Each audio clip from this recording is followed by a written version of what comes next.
Lecture du livre des Nombres, chapitre 23. Balaam dit à Balak, « Bâtis-moi ici 7 autels, et prépare-moi ici 7 taureaux et 7 béliers. » Balak fit ce que Balaam avait dit, et Balak et Balaam offrirent un taureau et un bélier sur chaque autel.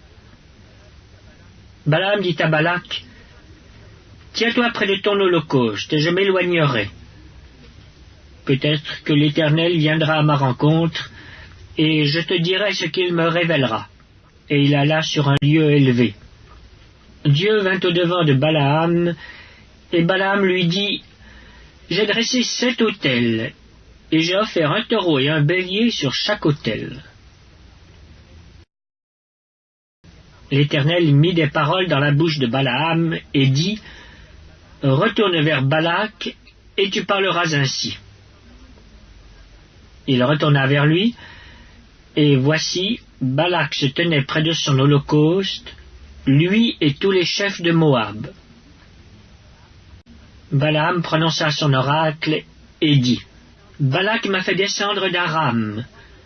Le roi de Moab m'a fait descendre des montagnes de l'Orient. Viens, maudis-moi Jacob. Viens, sois irrité contre Israël. Comment maudirais-je celui que Dieu n'a point maudit? Comment serais-je irrité quand l'Éternel n'est point irrité? Je le vois du sommet des rochers, je le contemple du haut des collines. C'est un peuple qui a sa demeure à part et qui ne fait point partie des nations. Qui peut compter la poussière de Jacob et dire le nombre du quart d'Israël? Que je meure de la mort des justes et que ma fin soit semblable à la leur. » Balak dit à Balaam, « Que m'as-tu fait?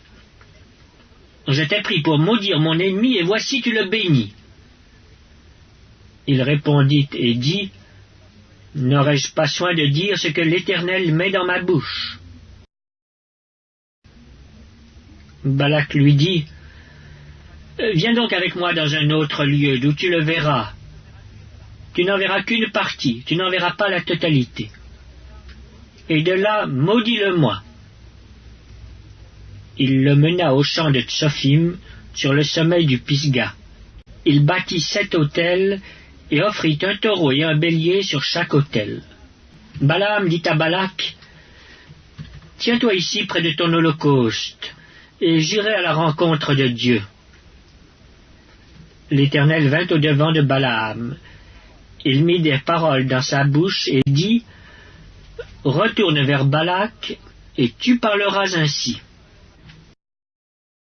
Il retourna vers lui, et voici, Balak se tenait près de son holocauste avec les chefs de Moab.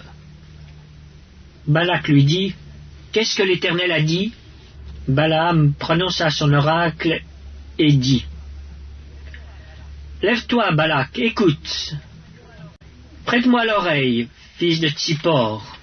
Dieu n'est point un homme pour mentir, ni fils d'un homme pour se repentir. Ce qu'il a dit ne le fera-t-il pas? Ce qu'il a déclaré ne l'exécutera-t-il pas? Voici, j'ai reçu l'ordre de bénir.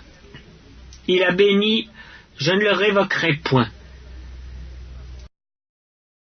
Il n'aperçoit point d'iniquité en Jacob, il ne voit point d'injustice en Israël. L'Éternel, son Dieu, est avec lui.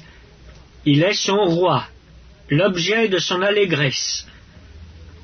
Dieu les a fait sortir d'Égypte, il est pour eux comme la vigueur du buffle. L'enchantement ne peut rien contre Jacob, ni la divination contre Israël. Au temps marqué, il sera dit à Jacob et à Israël quelle est l'œuvre de Dieu. C'est un peuple qui se lève comme une lionne et qui se dresse comme un lion. Il ne se couche point jusqu'à ce qu'il ait dévoré la proie et qu'il ait bu le sang des blessés.